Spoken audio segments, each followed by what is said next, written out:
Oh, golly gosh. Hello, my friends. Hello, how are you? Welcome to Candid with Cal, our weekly live meetup for Genyus Network, our trauma survivor support team here all around the world. Now, I've got lots of people coming in. For those who don't know me, my name is Cal and I am a stroke survivor. I'm a filmmaker and I'm also the founder of Genyus Network, our incredible community of people who've been touched by trauma, maybe like you, who are connected by sharing our stories. I would love to actually welcome everyone as we're coming on through. It always takes a couple of minutes to let everyone in. So what I'll do is I'll put a little bit of music on. So if you need to get ready, get yourself a drink or something, do that, stretch your legs or sit down, stand up, shake it out, whatever you want to do. But I'll put a little bit of music on and then we can see you after the break. Where do we go?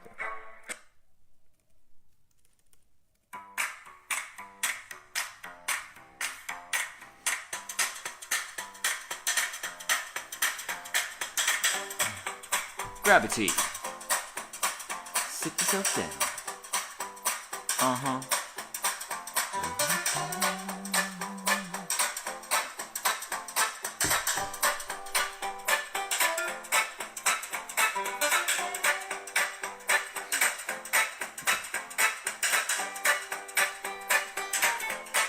Yeah.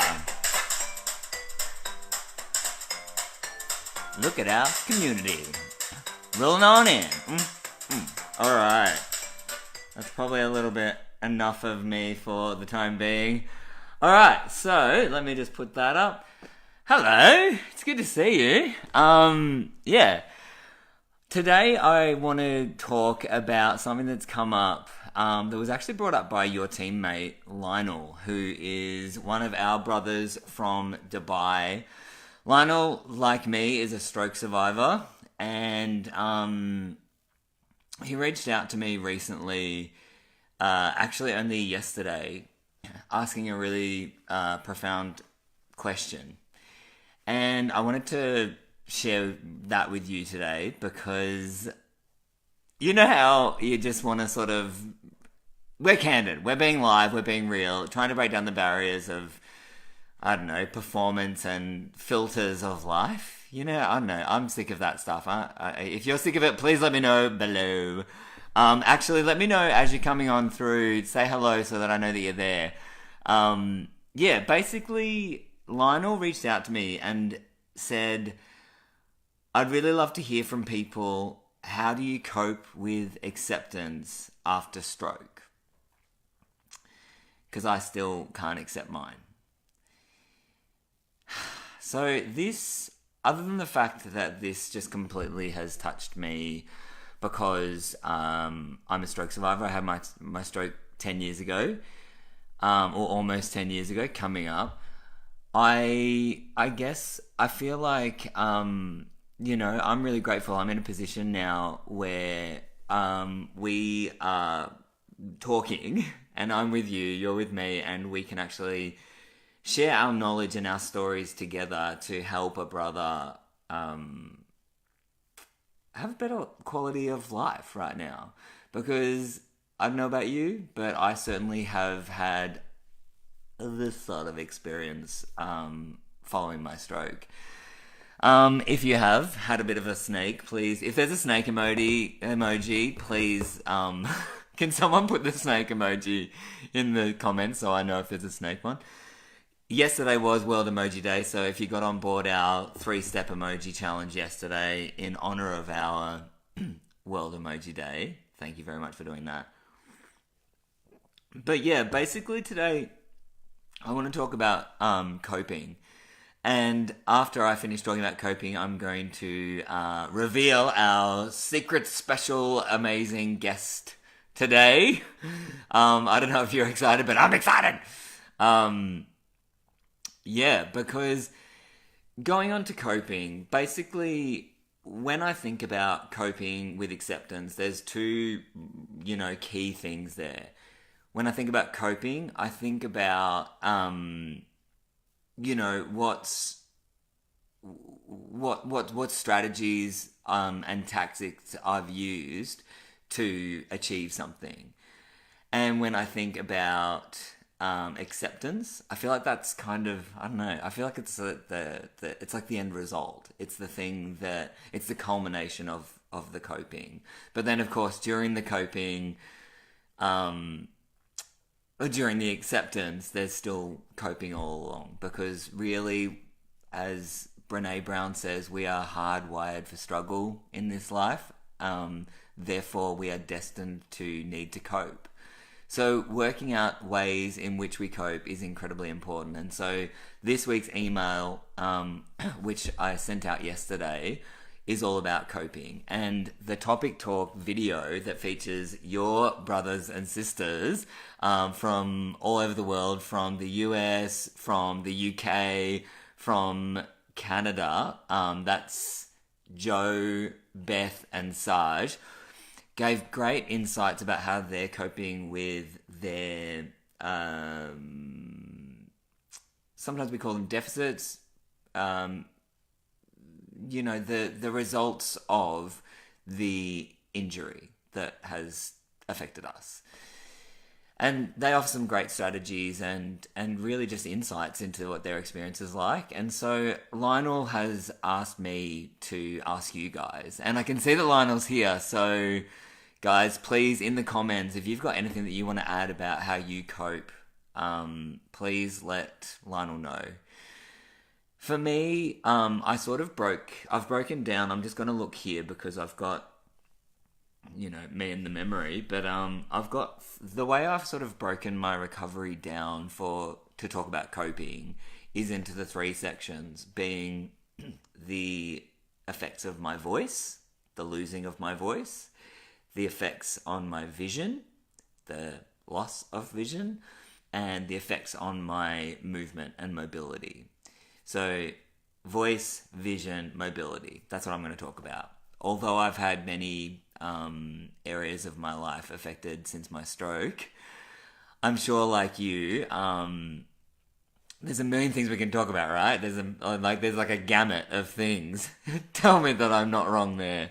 But I'm just going to isolate 3 to give you some examples of how I've coped through my recovery. If I think about my voice, before I had my stroke, many of you are going to know this, but I was a singer.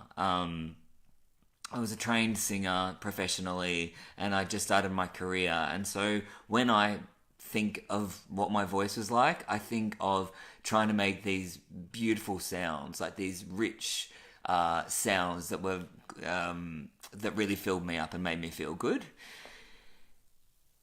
But what I had to do when I came out of my coma and I found that I had a paralyzed vocal cord and a paralyzed soft palate and no ability to make sound, like none, I realized slowly, very slowly, that the power of voice is not in our ability to make a sound. It's our ability to be seen and willing to express and share authentically. Which all ties into why we do Candid with Cal and we do these live chats together, because it sort of takes away the filters, takes away the barriers, and allows us to connect authentically. So if you like authentically connecting with me and everyone right now, I can see everyone's having a great time in the comments. Keep it up. This is amazing to see. So really what I had to do in my experience of losing my voice and rebuilding that voice, I had to redefine what the purpose of my voice was. I had to get into what I was doing. Was I singing because I just wanted to sound good? A little bit. Was I singing to hit notes and impress people? A little bit. So, and was I talking just to talk and be heard? A little bit. So if you can relate to any of those things, thank you for not keeping me in the dark here. But I really struggled with redefining my voice and finding that again. And the beautiful thing about going in and trying to unpack what it was about my voice, was it about the quality of the sound that I was creating? Was it about the quality of the notes that I could hit? Was it about the quality of my breath control? Was it about the quality of how many people were listening to me? That all added up to being a big part of my experience of voice, but ultimately what I learnt by unpacking the essential need of having a voice for me, I learnt that my voice wasn't about the notes that I hit, and it was not about the amazing breath control that I had or the smiles I could hopefully produce on someone's face. It was about my raw, authentic willingness to share stories, because that's what we've got, right? We've got our stories to share. And by far the most moving thing for me in my life that I've discovered is someone authentically sharing their story. And not for themselves, but to help someone else. That is a big part of why I've started Genyus Network, and that's why you're here, because I want you to share your stories authentically with all of us, because you might be able to unlock someone else's prison or unlock yourself from your own.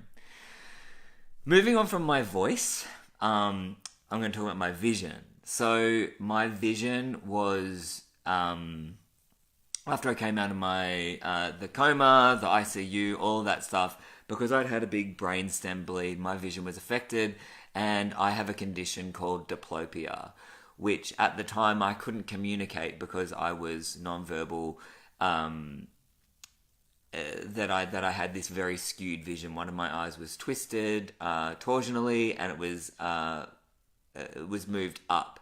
So I was literally perceiving two images. Which, if I do this now, I still I'm leaking. I'm leaking like a beacon. I still see two images, but I love the two images that I see. When I unpack what seeing was, what my vision was, I realize as well that, I've got a funny story actually about that I want to tell you. So before I had my stroke, I was in a show called Altar Boys, which is an off-Broadway musical that came to Australia, or did a run in Australia, and I was one of the understudies, and I remember talking to my fellow castmate in our hotel room while we were on tour, and I remember I said, because he wore glasses, and before I had my stroke I didn't wear glasses, believe it or not, and I said to him, because he took his glasses off and he said he couldn't see very well, and I was like, what can you see? And he was like, I don't know, it's kind of blurry. And I was like, oh, it's just so hard. I just can't even imagine. I can't even imagine, not seeing perfectly. I guess I just have, such, I don't know, good vision. I've obviously got, I've got 20/20 vision. I can't even imagine what it's like to have, a blur.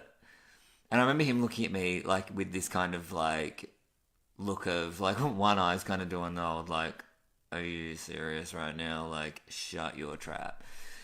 And I laugh at that dude, this dude that was back then that said that had no idea what vision was. I thought that my vision was about my eyesight being perfect, and what I've unpacked and learnt is that my vision is about how I see the world. It's my worldview. And how I see the world is going to be through many things. It's going to be through my vision. It's going to be through my sense of touch. It's going to be through my sense of taste when that came back. It's going to be through many different senses, right? And I love that new knowledge that I've got.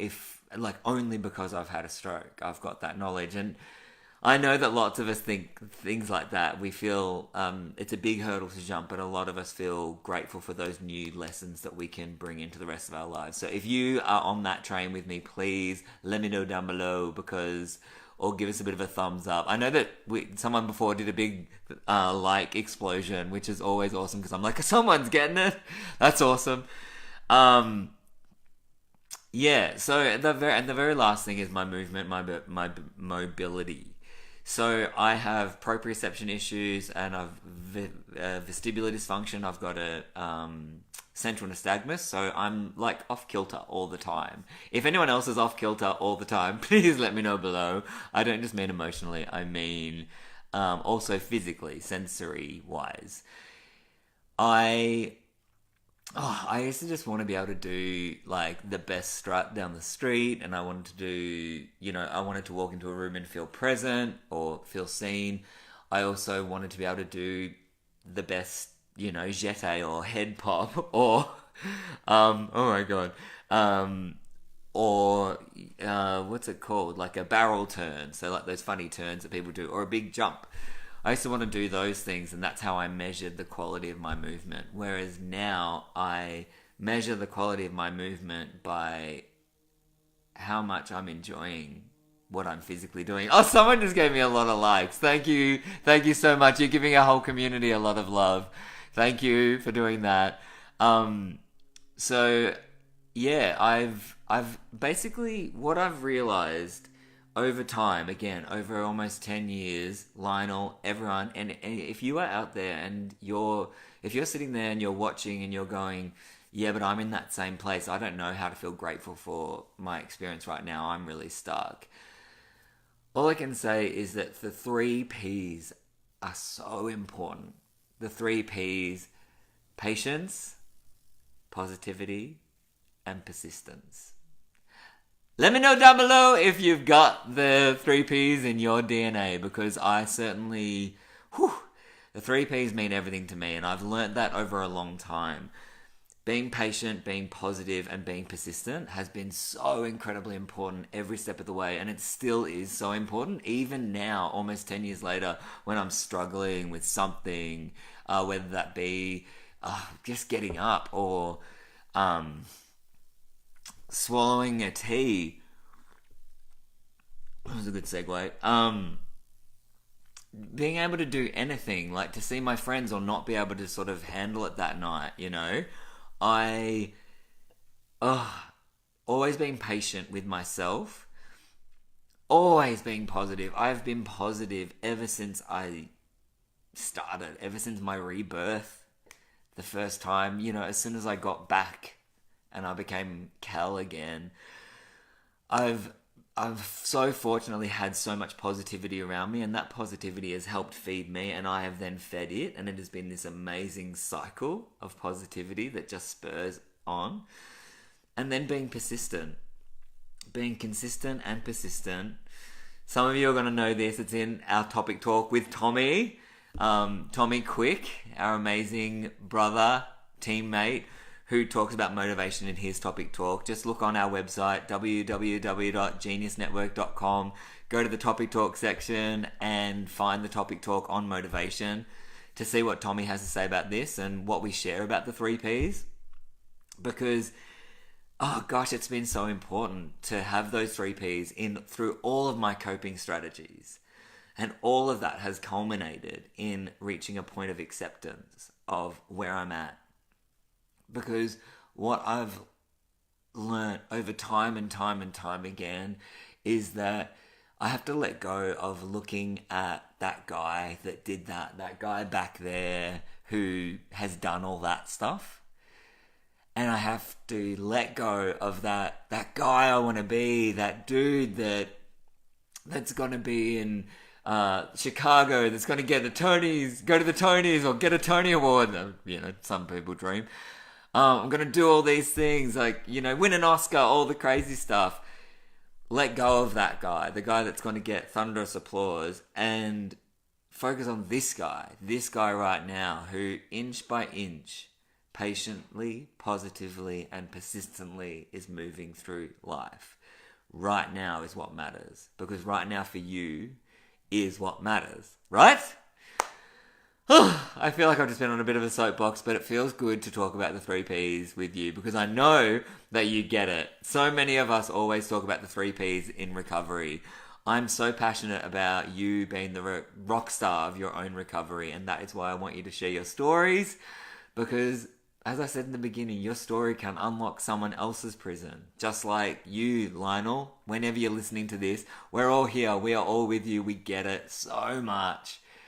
But patiently, positively, and persistently keep on going and focus on this right now.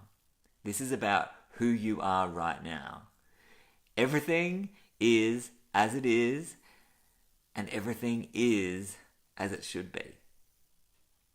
Now, that's something that has been said to me by my dad for my entire life, which has driven me insane for so much of my entire life. But after I had a stroke, I realized so much how those mantras, everything is as it is, everything is as it should be, Ho'oponopono. For those, if you know about Ho'oponopono, please let me know below, because you know, it is so important that we share some of these little nuggets of wisdom. Oh, look at that. Sue Bowden just says, where focus goes, energy flows. I love that. Oh, so good. If you've got any of those sayings, please let us know below right now, because that is so good. I'm just having a quick look. I've got to keep going, but I want to quickly look. Lionel says, how do you let go of your old life? So, Lionel, I am going to talk very honestly with you here. It took me a really long time to let go of my old life. I had crazy aspirations, and I had this history, this backlog of work that I'd done to get, you know, to where I was, and which I felt was like a holding bay to where I was going to get. And what I realized after getting the opportunity to start again, this opportunity, that's the way I've seen it, is an opportunity to understand my body and to understand how it worked, and to understand my body, mind, and spirit, and connect them all and work towards becoming whole in this experience right now.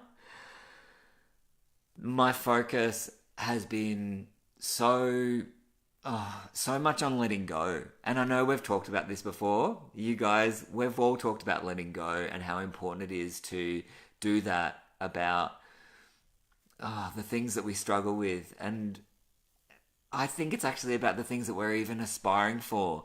We can't hold on to them and strangle it, because what happens, like when you hold on too tight, it's got no oxygen, it can't breathe. And when you hold on to that thing back there, it doesn't exist. It was back there anyway.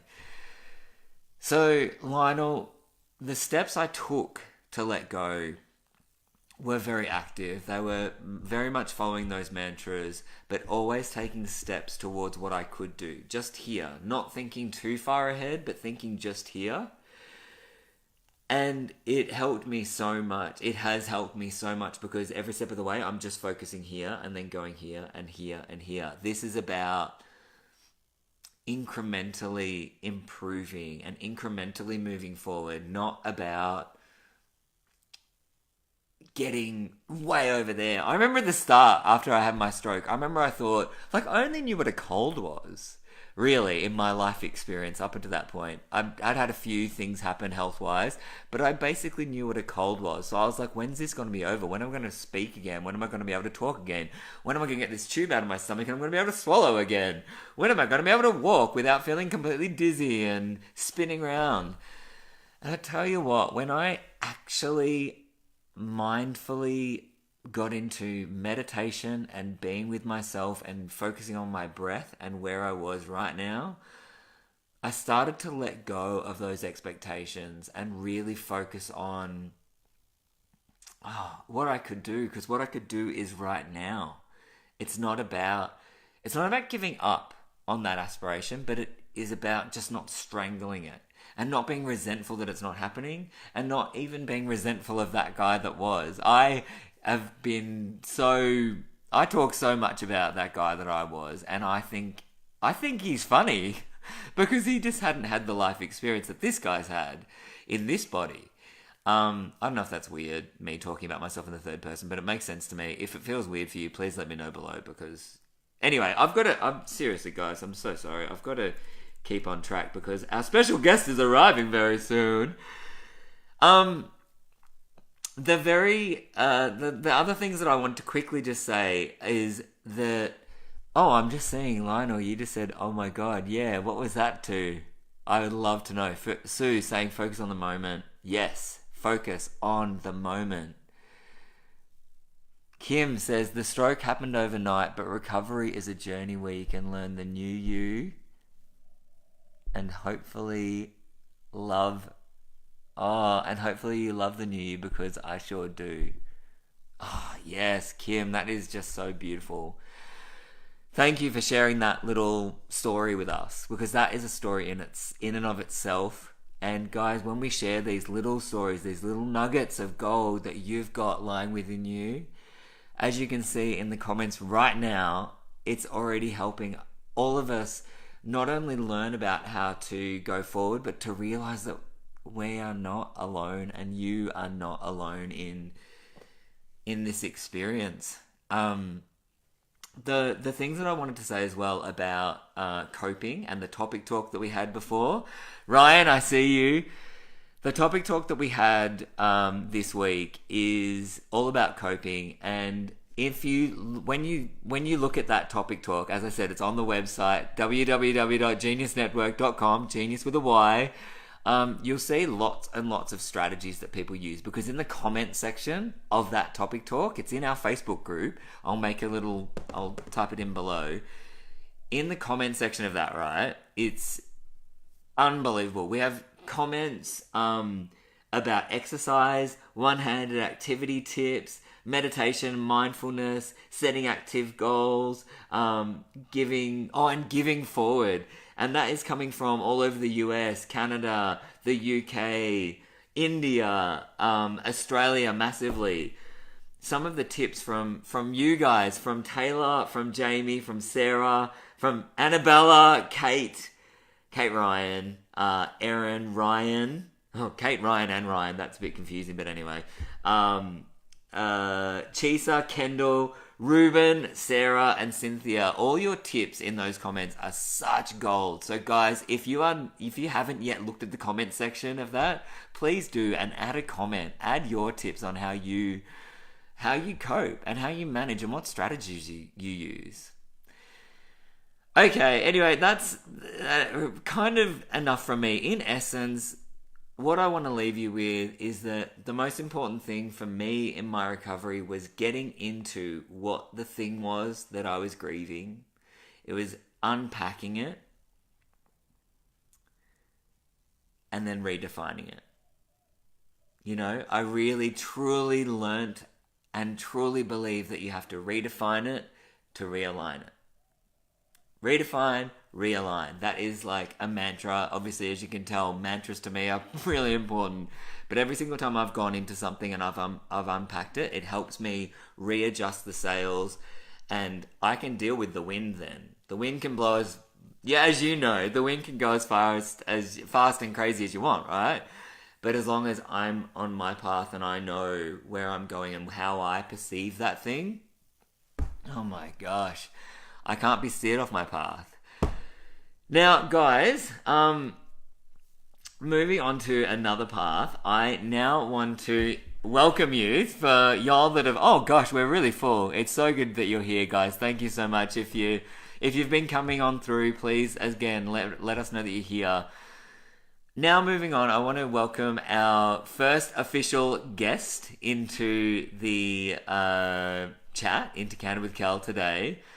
Now, this guest is someone that I absolutely love. I haven't done it before, so we haven't done this together. You met my parents last week, and that was live. That was like an in-person thing. But right now, we're going to meet the special guest, so we can find out a bit about his story, and we're going to talk for about another 10 or so minutes to find out some of his amazing pearls of what I think are wisdom.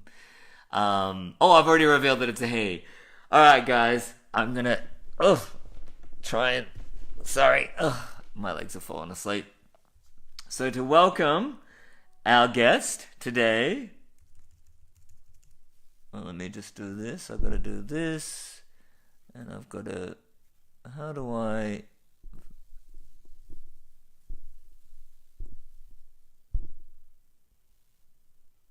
Where are you? Okay, let's see. Special guest, if you're watching, I need you to add yourself so I can phone you in. But for everyone else, here's a little bit of music.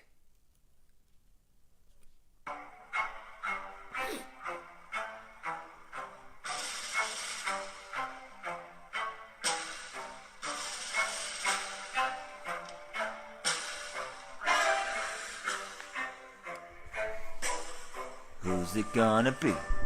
Who's it gonna be? Da-dum. Now, where is our special guest?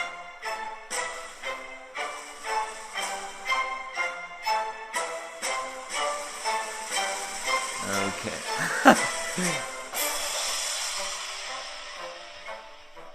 Alright, guys. We're gonna try and add our special guest.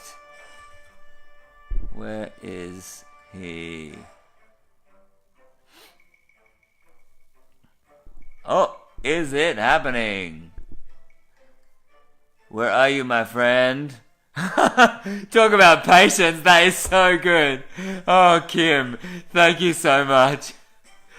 That is a cracker. Alright. So now. Okay. So, our special guest for today is the incredible Ryan Ogden. Now, if you know Ryan, please let me know below, because Ryan is one of our amazing brothers he actually lives in Torquay, which is not too far from me, in Australia, in Victoria, and hopefully Ryan's going to be able to join us very soon. Hopefully he can add himself here. Ryan, if you can add yourself